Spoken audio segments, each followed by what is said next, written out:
Hi, guys, thanks for joining us. Welcome to the Three Pillars podcast with your host, Chriselda.Barretto. Today, we'll be speaking on the second pillar of writing. Today's guest is Alan Steadham.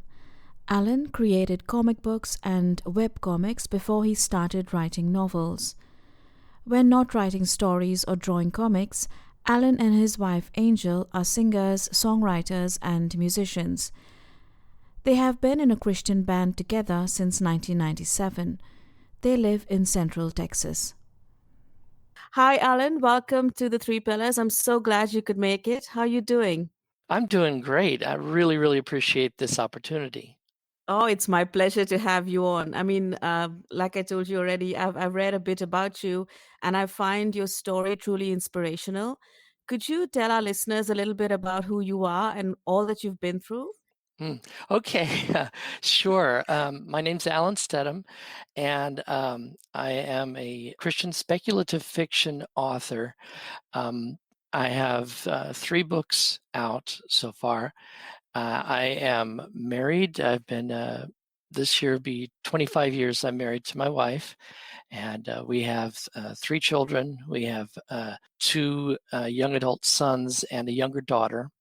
Uh, I'm in Texas in the United States, and Mhm. I've I've got a pretty long medical history. I won't go all into that, but that played a part in changing my life and in my becoming a Christian, which has led to so many other experiences in my life. My wife and I both belong to a Christian band called First Light, and I play electric bass guitar and sing background vocals, and she plays violin and viola, and she sings lead and backing vocals. We've been together since the band has been together since 1996. My wife and I joined in 1997, and we're still going strong. So it's been a journey along the way, and I guess just to say real quick, what led me to become a Christian is that I was okay. My wife had became a Christian first in 1995. I saw a change in her life, and so as a result of that, over several months, I decided to go with her to a Bible study where I also got to hear about the Bible and everything. But it wasn't until I nearly dehydrated to death from a bad case of the flu that I really saw my mortality, and I looked at the possibility that I might die from that dehydration. And so when I looked at that, I actually called out to God and I asked him if he would save my life, that I would go to church and give my life to him. And he completely changed my life ever since then. And that set me on the road to becoming a Christian author and being a part of this amazing band and having a very inspiring and fulfilling life. And tell me, since you involved in all this and your music and things like that, are your kids also musically inclined? Are they also part of your Christian group and things like that? No, they are musically inclined. I definitely want to say that they are musically inclined, each one of them. But they're not a part of the band. You know, they have. You know, we want to give them the freedom to choose, and so they are not Christians yet, but they are very aware. They've been to church with us. They've seen our lives, and they respect that. But we wanted them to make a wholehearted decision of their own. But yes, they are each musically inclined in their own ways. They can all sing. My wife has perfect pitch, and so they all have perfect pitch, and they can improvise music. Even my 8-year-old daughter, her first language was music. Before she could even speak, she could sing. Wow. So That's amazing. it really is. And so of course we're proud of them and everything, but you know what they choose to do with it is their own. It's they're all artists too, so it's been really something to see their lives develop and for them to become their own. Hmm. So tell me, Alan, what's your source of inspiration from everything that you've had happen in your life? What would be your Sure. biggest source of inspiration? Well, my biggest source of inspiration would be God, His Son, Jesus Christ, and the Holy Spirit. And then secondly would be my wife and my kids. But I look to God for my inspiration for everything. I couldn't do what I do without Him, because I invite Him into my creative process to be a part of it from the beginning, and then He enriches the whole experience. And how has this impacted your writing? Has this also, has this played a big part in what you've been writing? And tell us about your writing journey, how it started, and what Sure. influences you and things. It is a huge influence. It has affected it because in the past, I started out writing comics as a child. I created my own original comic books, not to sell or anything, but just as labor of love. And I was into superhero comics like the DC comics and the Marvel comics, the Spider-Man, Batman, and all that. But I Mhm. wanted to make my own starting at age 10. And so I did these superhero comics for a very long time. And so they kind of became a part of me, almost like extended family. And it became a generational comic book called the R Men, AR Men, but it Mhm. had men and women in the group. And so it became generational. But I came to the point after I gave my life to Christ in 1996 that I couldn't really continue writing these often violent comic books. The Lord was turning my heart towards Him and towards praising Him through the stories. But the first way that expressed itself was through a web comic that I asked my wife to write with me called Due East, and that was about a multiracial family coming back together after a divorce. It was a slice of life comic, but that's where we really first got to see the inspiration from the Lord, because you never actually saw God, you never saw Jesus, but you saw the effects and the influence on the characters, even through weather and such. And so my wife and I just really handed that over, and I feel we were richly blessed in that the story turned out to be more amazing than we could have come up with on our own. And what I mean by that is that there was these different story elements, but by the time we finished the comic in the latter part of 2008 and 2009, all of these story elements were interconnected to each other. Things that you wouldn't expect to influence other parts of the story did. And so that was amazing. And since it was webcomic, we got a lot of positive feedback regarding that. People really enjoyed that comic. So okay, go forward a couple of years to 2013, and I decided to participate in National Novel Writing Month, where the goal is to write a 50,000 word first draft of a novel within the month of November. So before I set out to do that, I went in prayer to the Lord, and I just handed over all of my creativity to Him and said, I want you to bless this. Please come and help me with this story. Help me to do this, and I just want to praise you through this story.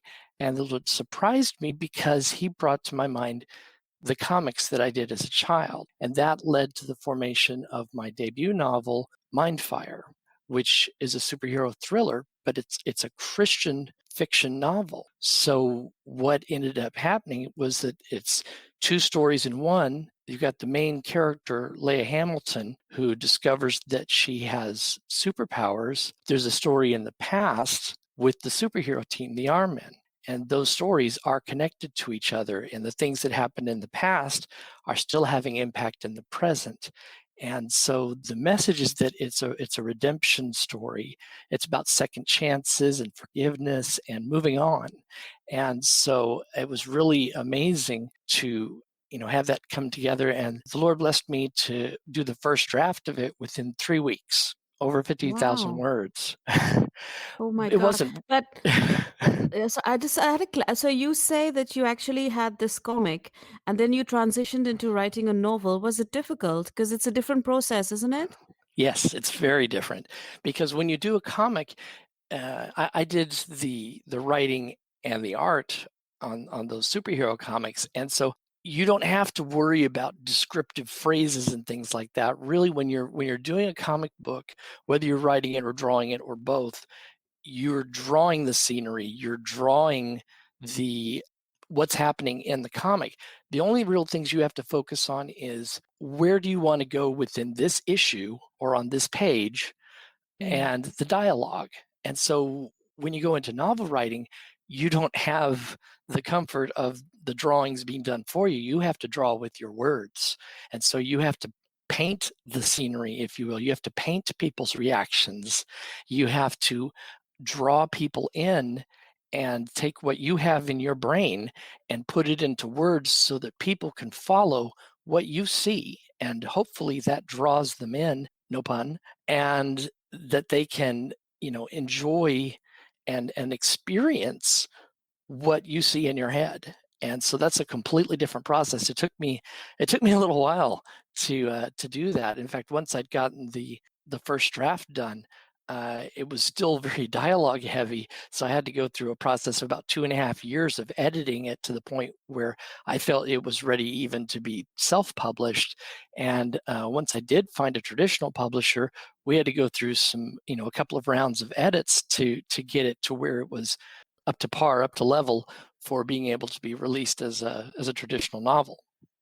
And did you read other books? What helped you on this journey to, to learn more and to get you up to that level that you're talking about? No, I'm not really into reading process books. I'm very much a learn by doing person, and I take advice very well. But basically, I had to hammer things out until it worked, and so between my wife, who's my first editor, and my professional editor at Ambassador International, we got things. And then I have a background in journalism, so that helps too. But a lot of this style books and things like that, they're awesome for other people. They don't really work for me. So I kind of have to learn by doing. You mostly write about Christian fiction, right?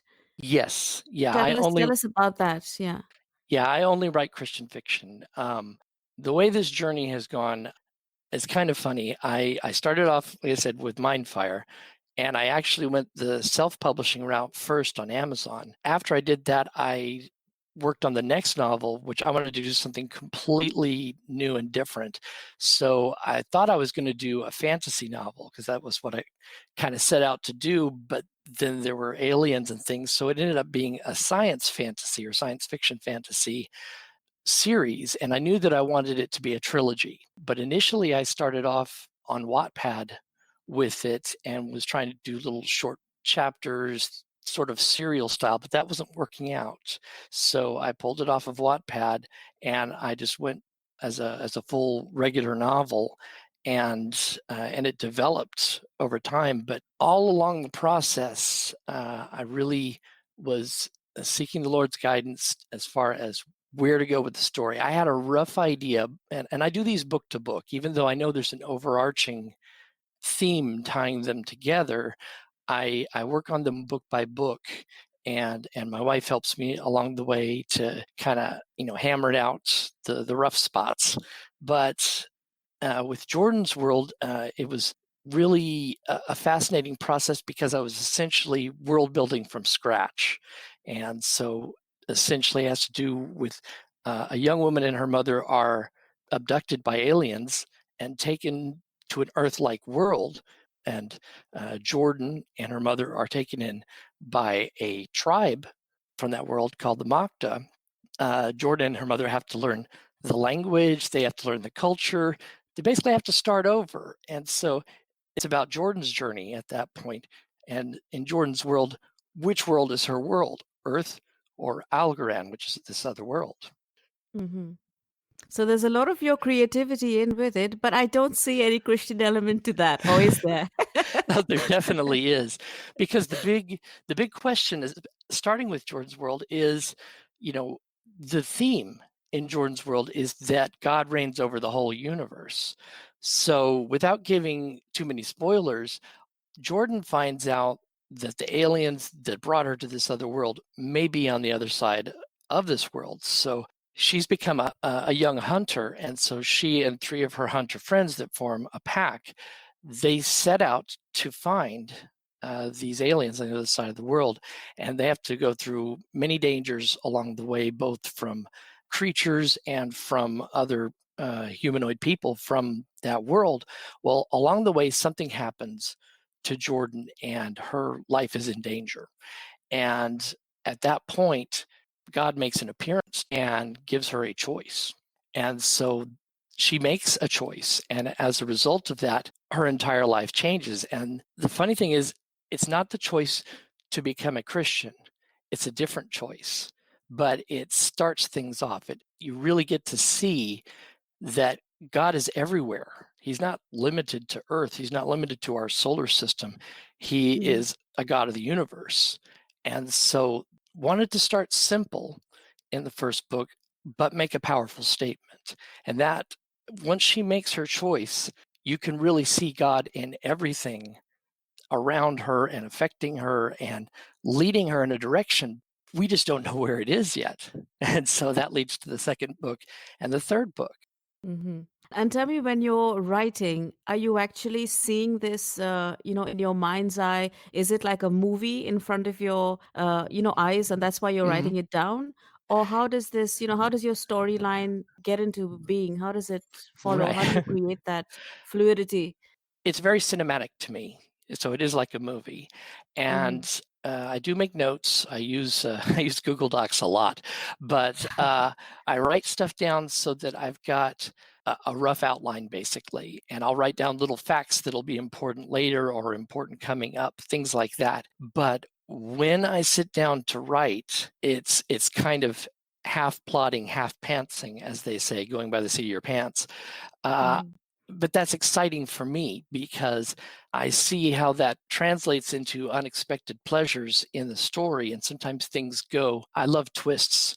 And so that results in a lot of twists. But at the same time, I do know where things are roughly going. And so it is designed to be cinematic. It does build an interesting and exciting world. And you do get from one point to another, but you get a lot of unexpected goodies along the way. Mm-hmm. And is it very futuristic?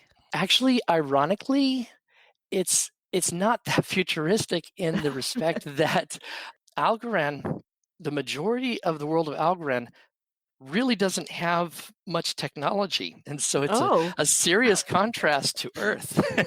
Yeah, because Only, but yeah, when you talk about aliens, I'm sorry, when you talk uh-huh, about aliens, we always think about the future and right. the unknown and stuff. And so when you Yeah. say it isn't, it's a bit like it's a bit different, isn't it? Yeah, it is, and that's one of the things we wanted to do, because you've essentially got the aliens that kidnapped Jordan and her mother.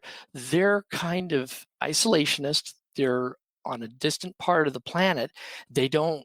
Not only do they not interact with the other races on the planet, but the other races fear them because they do these crazy things that they can't explain. They can't explain their technology. They know they have machines, but they don't know how they work, and they fear them. So basically, everybody just says, don't even go to where they're at. You don't want to do that. And they have all these different fearful tribal names. So I really wanted to blend the science fiction and the fantasy, and the science fiction does get its due throughout the series, and you do get more of the technology and stuff in unexpected places.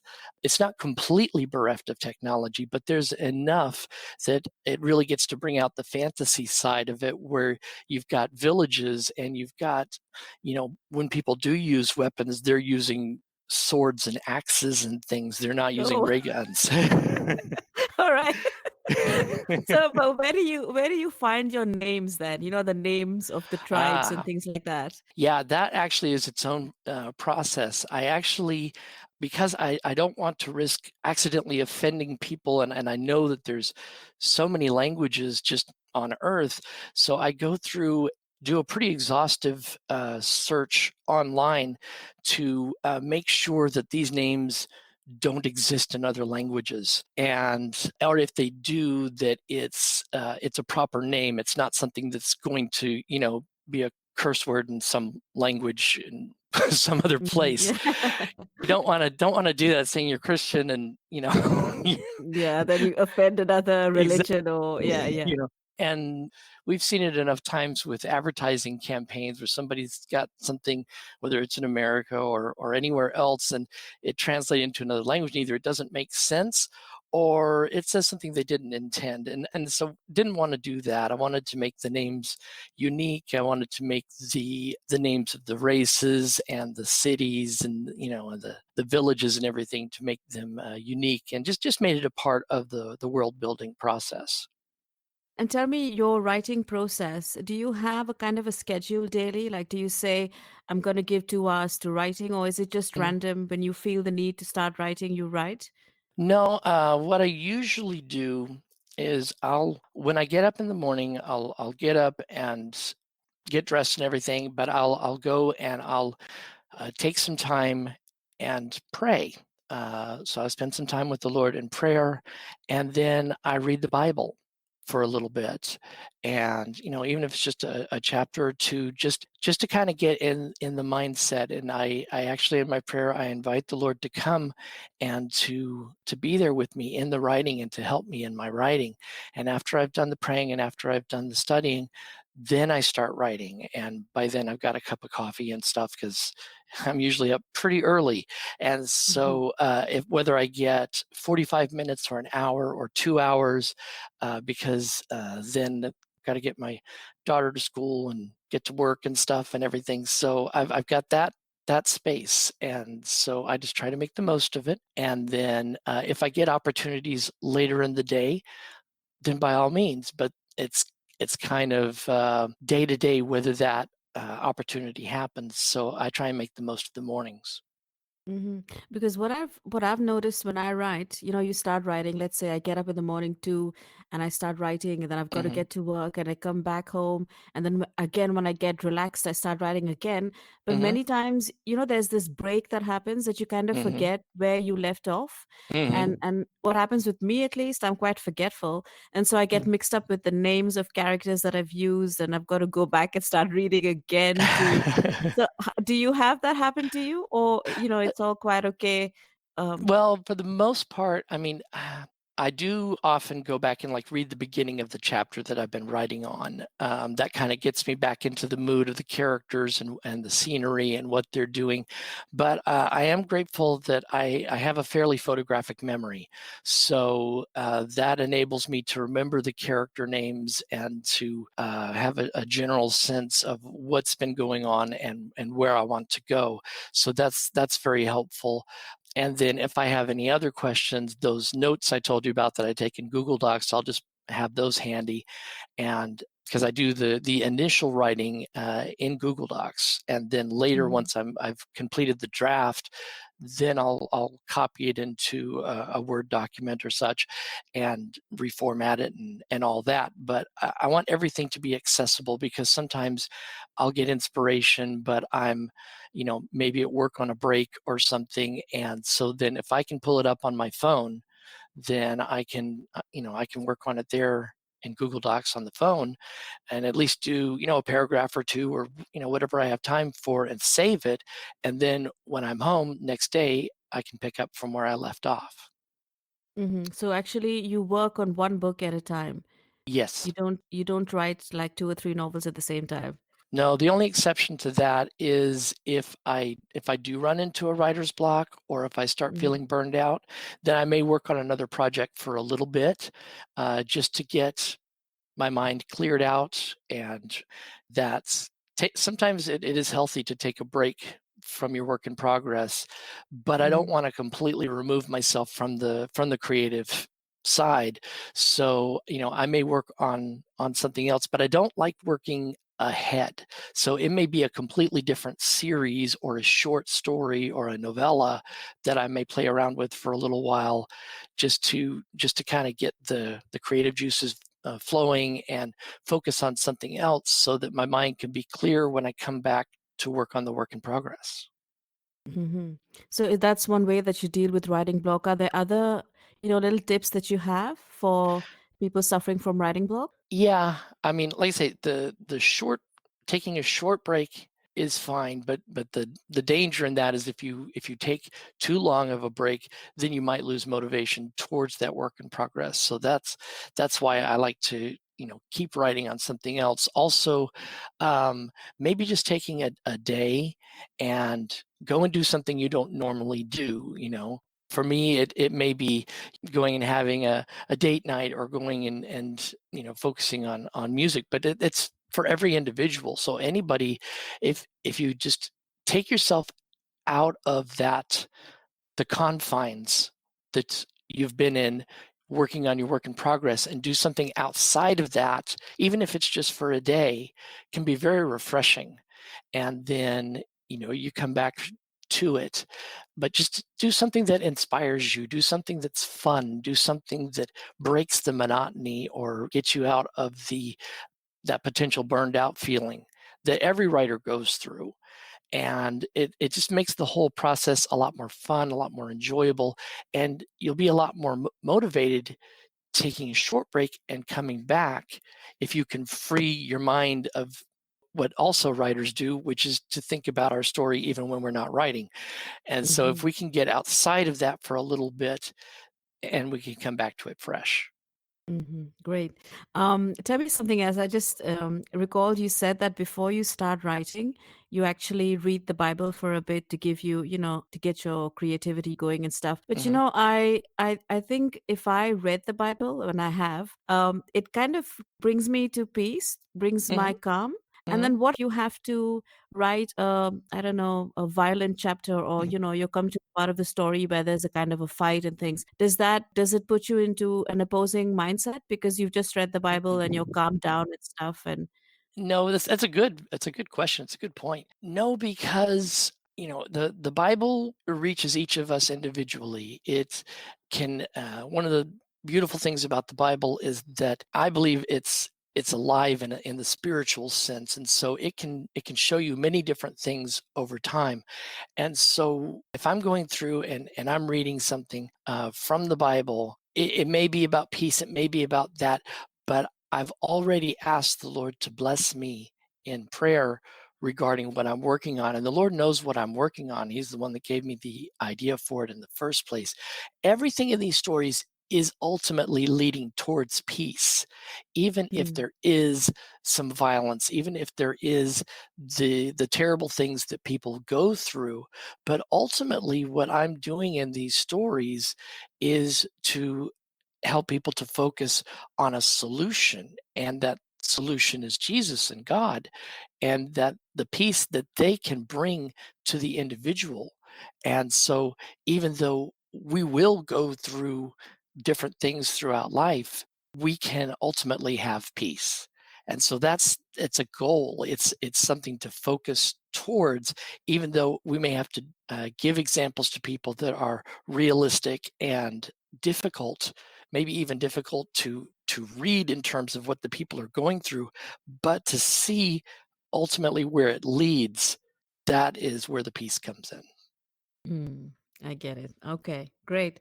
So tell me, coming back to your debut novel, Mindfire, Mhm. what was your inspiration for that? That came, like I said, it came from this whole history with the Armin team, because Leah Hamilton, her father used to be a superhero named the Crusader, and her stepmother also used to be a superhero, but her mother, Leia's biological mother, is a supervillain.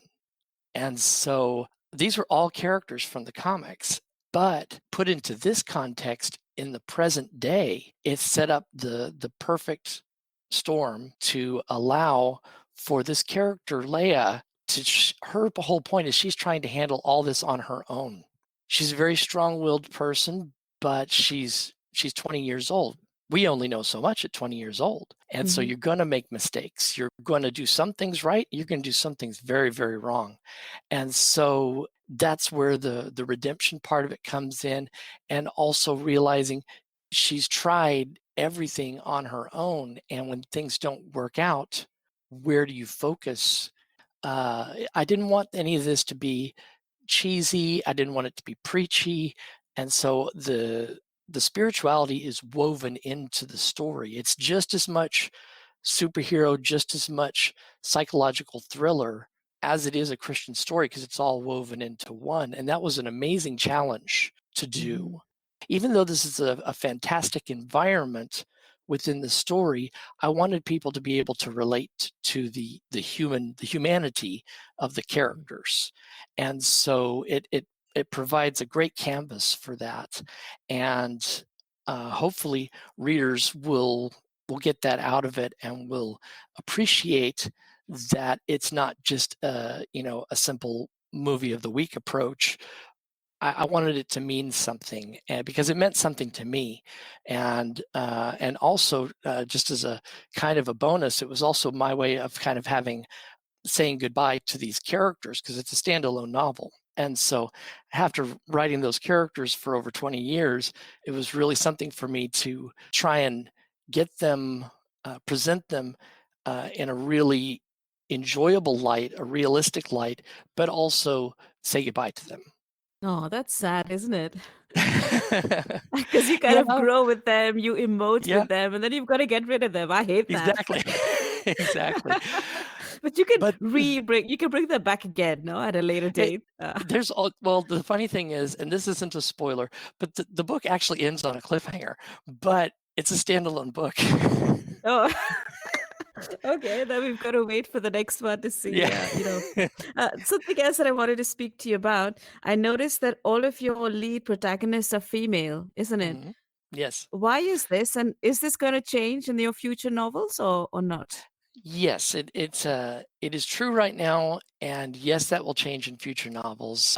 What I really the way that Mindfire, came to me, it could only be a lead female protagonist. There's plenty of males in the story, but for that story to work, it needed to be this character, Leia Hamilton. When I got the story for the Jordan of Algorand series, which is Jordan's World, Jordan's Arrow, which just came out, and Jordan's Deliverance, which is the third and last book in the series, I saw that as female also. So I had to go with what I was inspired. And another thing too, I was fine with that because science fiction and fantasy. There's plenty of fantasy stories that have lead females, but not too much in the science fiction. You don't.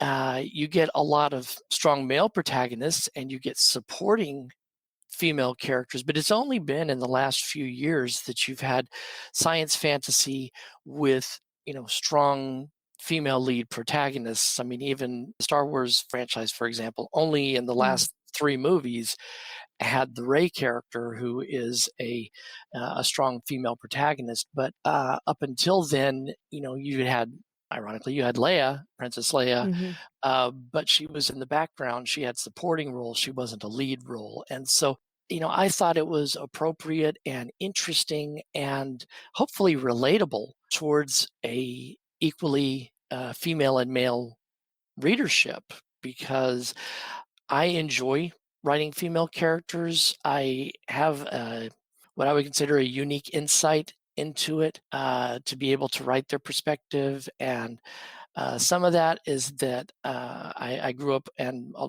big influence on me growing up were my mother and my sister. My dad was too, but we were in kind of the traditional family back then. So he was working. My mom was at home as a homemaker, and I had my older sister. So I had a lot of female influences growing up, and I found that translated well into writing female characters. And so I still enjoy that. But moving forward, one of my upcoming work in progress after the Jordan of Algorand series is going to transition. It's actually going to have a dual main characters, a male and a female. And it's going to start out with a female, but then it's going to have a male, and then it's going to have them both in the third book of the trilogy. And then after that, who knows? It could be just a male for whatever the next project is, whether it's standalone or a series or what have you. But yeah, I didn't want to just stick to just having a female main character, but I wanted to put everything I had into the ones that are. mhm. And since you're mentioning, the strong female presence that you have in your life, tell me about your wife. What role does she play in the creation of your stories? Sure. My wife, her name is Angel, and Mm-hmm. she is my first editor, as I've mentioned. She's also my biggest fan. And so, but she's also the only person who can absolutely, completely be 100% honest with me in critiquing. If something doesn't work, she can tell me. She has every right to, even if I don't agree with it. And, we'll work through it. And it gives me a great perspective because she looks at it from the perspective of the reader, not just as an editor. And so she wants to make sure things flow smoothly. She wants to make sure that the characters are realistic and fleshed out. And so between that and her love and support and encouragement, it is in every aspect of my life that she is that kind of support, and she just has that much love for me and our kids, and that is extremely helpful because when you have someone that's in your corner like that, it's its own bit of motivation, because not only do I feel inspired to do this, but I want to grow and improve as a writer and as an artist. And so that really, having that love, having that support really makes a difference. And so I'm really appreciative of her and all that she does. Amazing. That's really, really nice to hear. Tell me something. Has it ever been that you've written something down, you've written a chapter or a story and you've run it through her and she thinks completely the opposite, like, no, this is not going to work, and you've had to go and change everything Yep, again? Has that happened? it has. And have you argued at it, or you've just like said, "Oh yeah, honey, you're right. Let's go change it." No, if What if happens? we're both very strong-willed people, and that's great most of the time.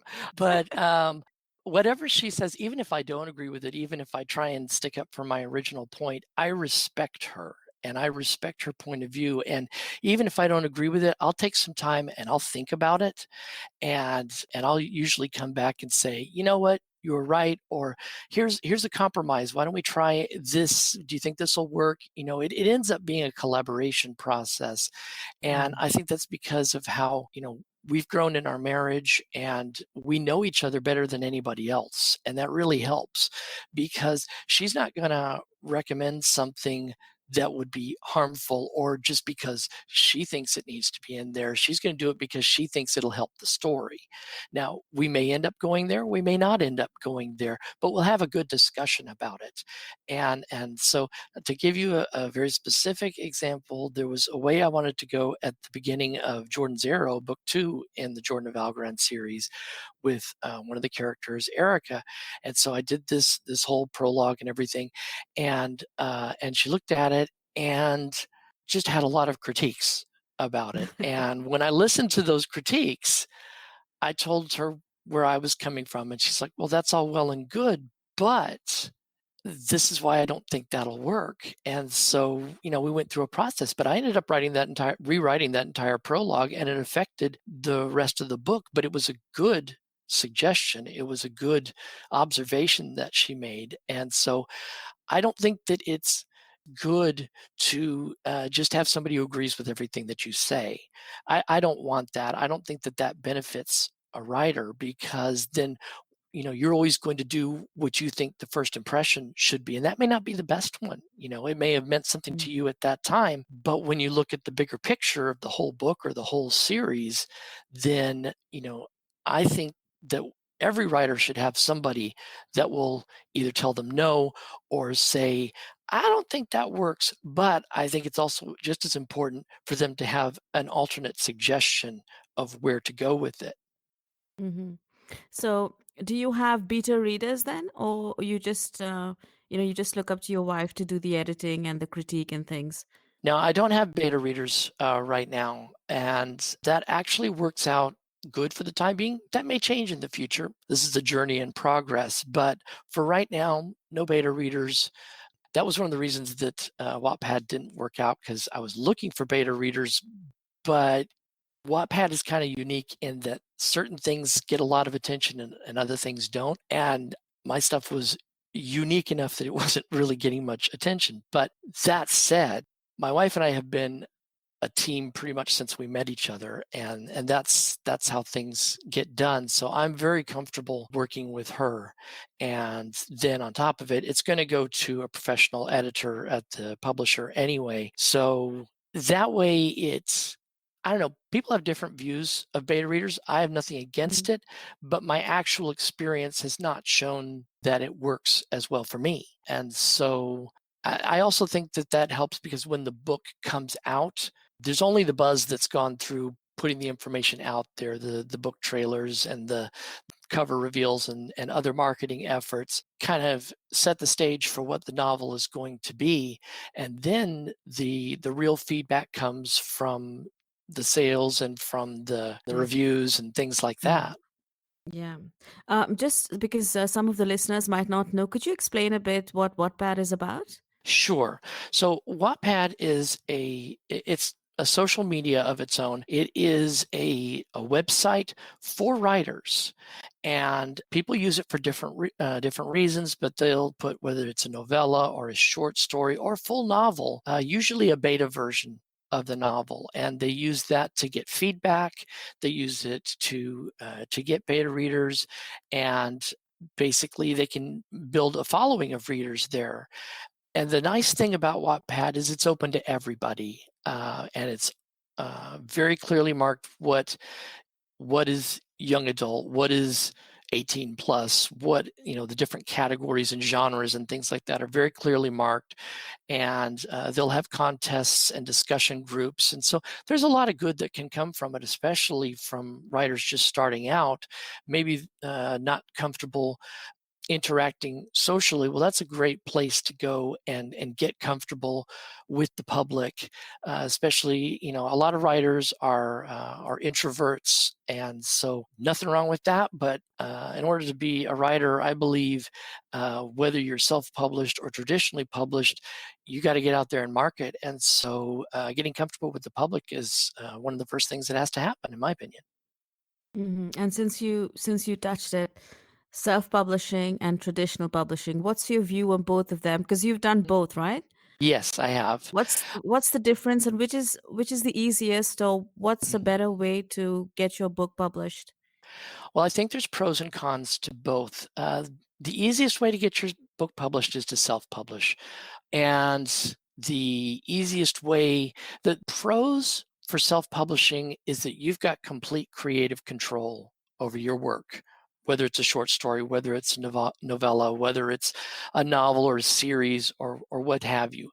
The downside to it is it can be more expensive because if you want to be successful as a self-published author, then you are probably going to need to hire an editor. You might need to hire someone to handle your social media. You might need to go through a number of processes to get things out there, and you're probably going to spend a lot of money on advertising because you and your fans are the only source of marketing that you have. And so that's the downside to it is it can be more expensive, it can be more time consuming. If you have other things going on in your life that are taking your time and you can't devote it to the marketing side of it, then you risk sales as a result of that because it's all on you. And on the traditional side, you are working with a publisher, whether it's a small publisher or a bigger firm. That publisher, that traditional publisher, is going to do things to market your work. They're going to do things to help you with press releases, help you with things like that. You'll have somebody working with you. They may not be an agent, but there's certainly a media representative that can help and give ideas and things like that. You've also got kind of more of a family atmosphere. You're working with specific people, and it's going to get out to stores. Whereas if you're publishing, you're pretty much going to be either just doing ebooks or you're going to be doing on-demand printing, but you're not going to be able to get that widespread into store chains and things like that. You're going to be dependent on Amazon and Kobo and other places like that. Nothing wrong with that. If you're fine with that and that's your audience, perfect, go for it.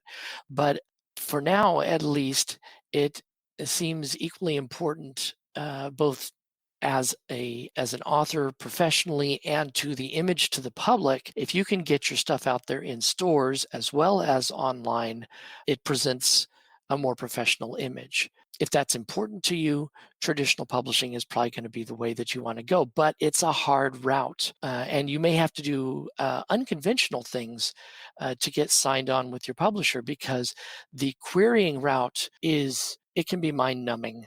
You can send out literally dozens or hundreds of query letters, and you can even have a perfectly constructed query email or letter, but the people who are the agents and such that are going through those queries get an insane amount of them. So you can literally, I've heard stories where you could literally have the same agent can get a query and reject it. They can get the same query 3 months later and accept it because of just the mindset that they're in that day. Oh, And wow. so you never know. And it's not the agent's fault. It's just that they have such volume that they're dealing with that it's very difficult. You've literally got about 2 seconds to get their attention. And if you don't, you're going to get put in a pile, or your email's going to get put in a folder, and you're going to get a really nice or generic rejection letter. But you can't let that discourage you either. Now, what happened for me that bridged the gap was a pitch event on Twitter called #FaithPitch. And that was a event that was put on by a small Christian publisher called Little Lamb Books.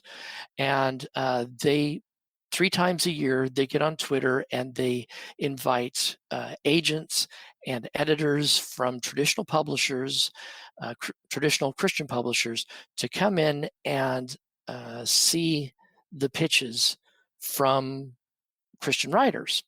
And and it's all different categories. So they've got specific ways of categorizing, like MG for middle grade or SF for science fiction, all these ways of breaking down what your book is. But you've got 280 characters to put out what sums up your book and what genre it is and who the audience is, basically. And so I decided to go for that in 2018 in February. But I prayed about it. I prayed really hard about it. And I talked with my wife about it, and we prayed together about it. And I came up with a pitch, and I put it out. It was from 8 a.m. to 8 p.m. during that day. So I put a pitch up about 8:30 in the morning. It didn't really get a response. So I rearranged it. I put the categories at the end, the pitch at the first. I got a response within an hour. And so I submitted. The editor from Ambassador International contacted me and recommended for me to go and submit the manuscript online at the publisher's website, and I did so. And then I was expecting to wait a while. I heard back from the publisher himself in 2 days, and it was for Jordan's World, which was the second book. And so I put that out there, and he saw it, and he read it in 2 days.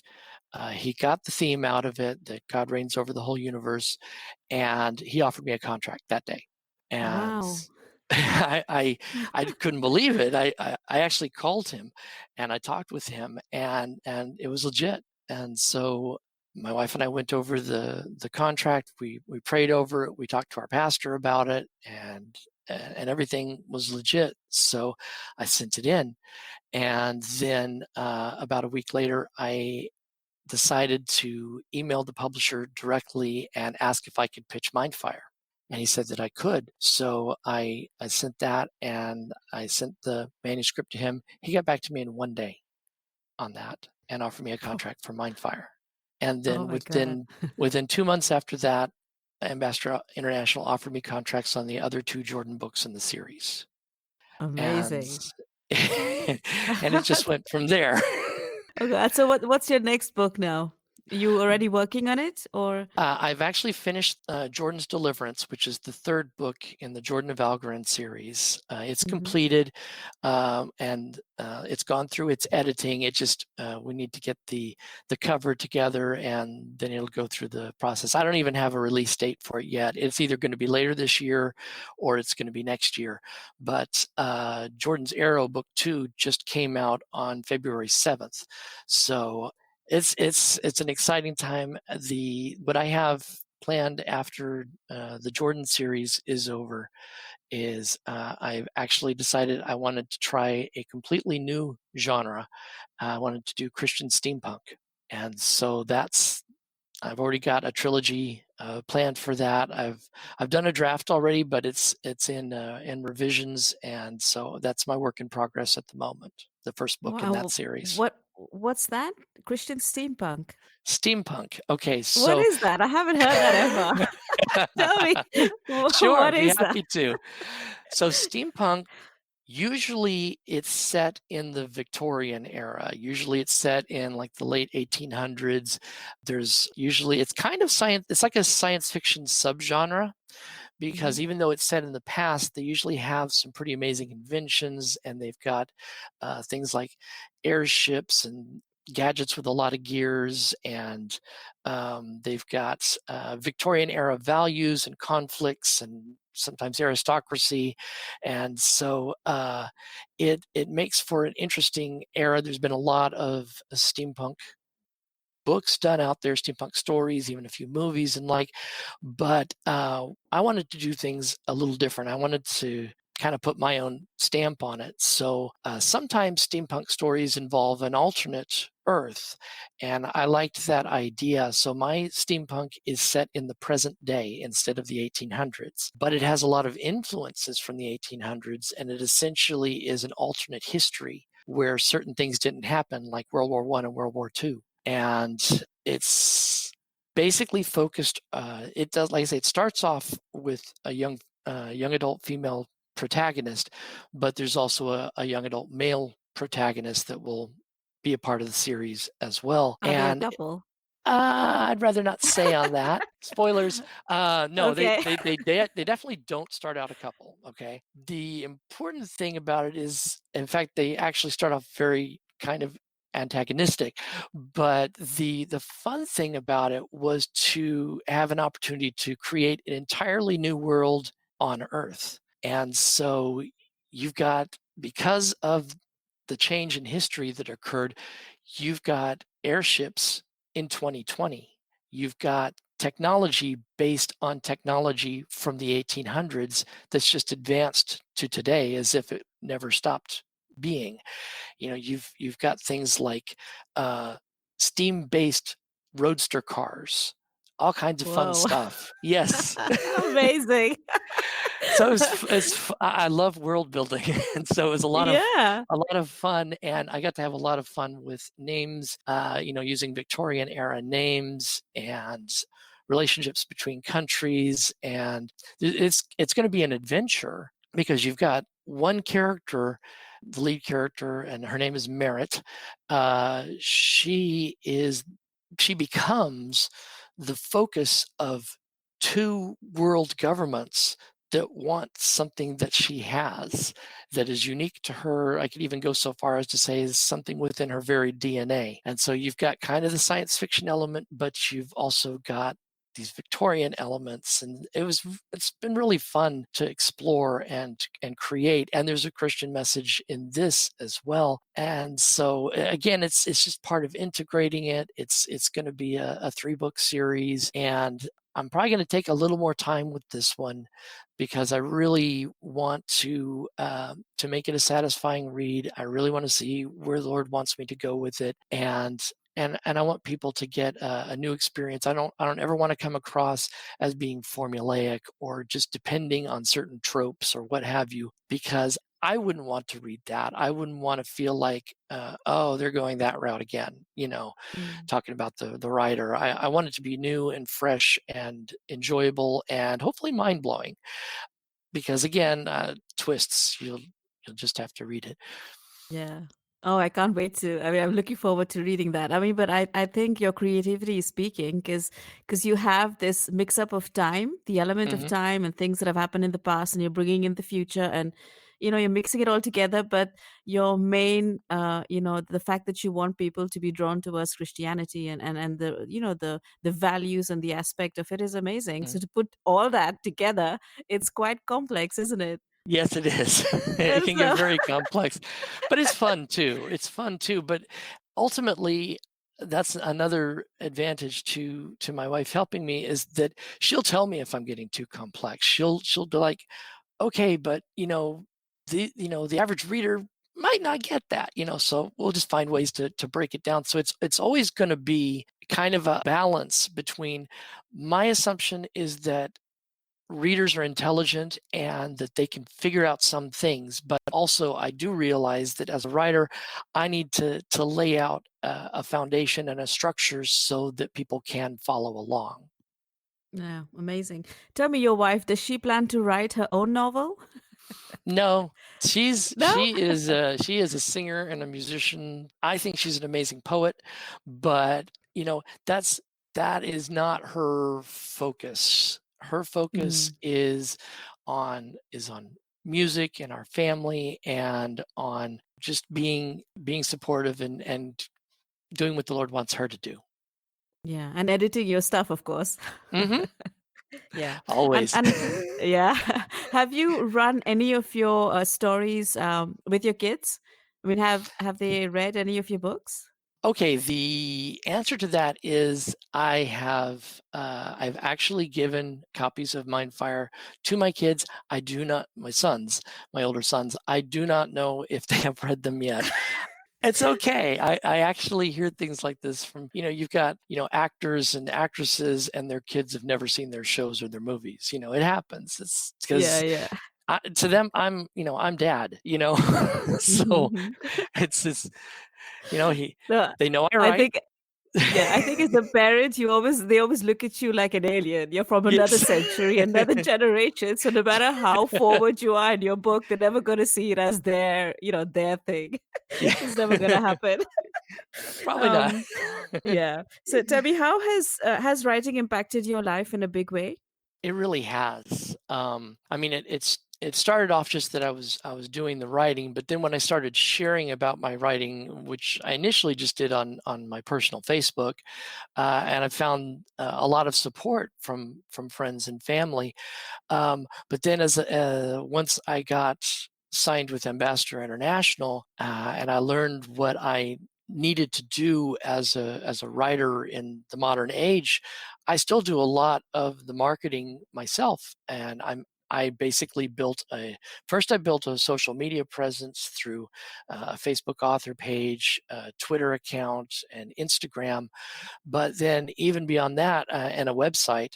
But I started learning more and more about branding. So I came up with, an actual logo with the book covers, and with, my slogan is real period, intense period, fiction for the soul. Whoa. And because it sums Okay. up my books. It sums up my Yeah. books, And so, and I'm pleased to say my younger son helped me come up with the latter part on there, because I was originally going another direction and he made the suggestion of fiction for the soul. So I'm very grateful to him for that, because people have responded positively to that. That's great. And when I tell you, because I feel that writing or just being creative is very healing. Do you agree Hmm. with that? I What are your absolutely thoughts on do. that? Yeah, I mean, as a matter of fact, when I was growing up, um, I experienced a lot of bullying, and that's actually why I went into making comics in the first place, because I had some bad experiences in sports, and I had some medical conditions growing up, so I really wasn't good in sports as a result of that. I actually was born with lazy eye, Mm. and so I had to get some corrective surgeries and wear glasses, and my depth perception was just non-existent as a kid, and so that got me a lot of bullying. So I just kind of despised sports.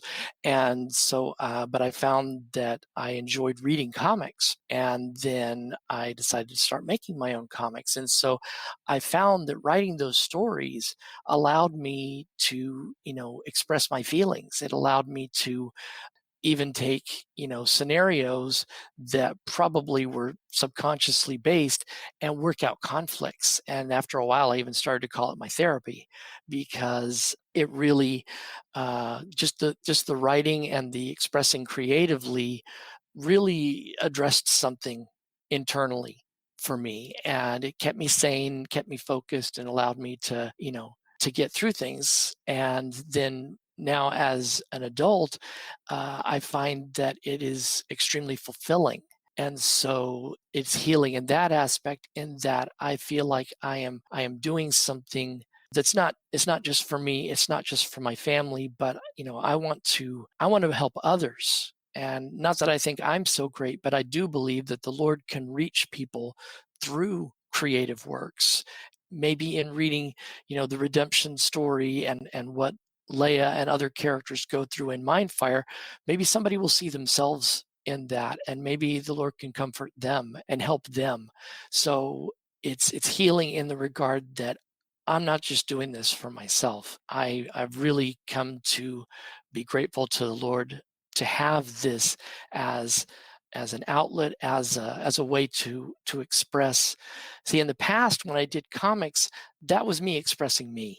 Nothing wrong with that back then, but I have learned over time that the things that are rewarding, the things that yield results, are things that focus on God and things that focus on helping other people. And that's what I ultimately want to do. Lovely. Absolutely. I agree completely with everything you said there. Tell me, how do you see the future, Alan? Hmm. I think it's ripe with opportunities. I think that, we never know. We don't even know what tomorrow's going to bring, but I do have hope, and I do have a positive outlook on life, and that comes from my faith. That comes with what Christ has done for me, and the Holy Spirit works in me, that I can look at life, and no matter what's going on, no matter how horrible things are or how great things are, I've still got the same hope and the same focus. And so that allows me to look at the future in a good way, and I'm looking forward to it. And do you have any advice for aspiring writers? Yes, I do. The most important thing about writing is it's a process, it's a journey. Now, what everybody has their own process for writing, but whatever yours is, just keep at it, keep working at it, and don't ever give up. That is the most important thing, because one, you'll regret it, and you're going to come back to writing anyway. It's just, every writer does it. Every writer says, I don't want to do this anymore. Every writer comes back to it. It's just a matter of when. So avoid the frustration, avoid the heartache and the self-doubt that comes from that, and just keep pushing forward. And if I may be so bold, look to God for your answers. Even if you're not a Christian writer, even if you're not a Christian author, if you believe, then the Lord can work with that. Then the last question, how would the listener contact you or find your books? Sure. Uh, all of it can be found on my website, which is allensteadham.com, ALLENSTEADHAM.com. It's got the books, it's got my blog, it's got events that are coming up, it's got ways to contact me, and I also have social media. I am on Facebook under JA Spec Fiction. That's all one word. Mhm. I'm on Twitter as Mindfire Novel. That's all one word. And I am on Instagram, Alan Steadham, all one word. Oh, great. So I'm going to put all this information in the description box of this episode as well. So they can click on and find you there as well. So, Alan, Excellent. it was such a pleasure having you on the show. Amazing. I've learned so much and you've truly inspired me. And I'm absolutely looking forward to your next novel coming out. Thank you so And much. and is there anything more that you'd like to share with us, or? I just really, again, I appreciate the opportunity. It's been a joy to talk to you, Chriselda. And all I can really say is there's a lot more coming, and I'm looking forward to bringing it to you. And anybody can contact me. Anybody can visit social media, and I will answer any questions. And again, just thank you so much to all of you. Thank you, Alan. Thank you very much for coming on the Three Pillars, and we'll speak again. Okay. Take care then. Bye, Alan. All right. Bye. Thank you for joining us on The Three Pillars. See you next week and make it awesome.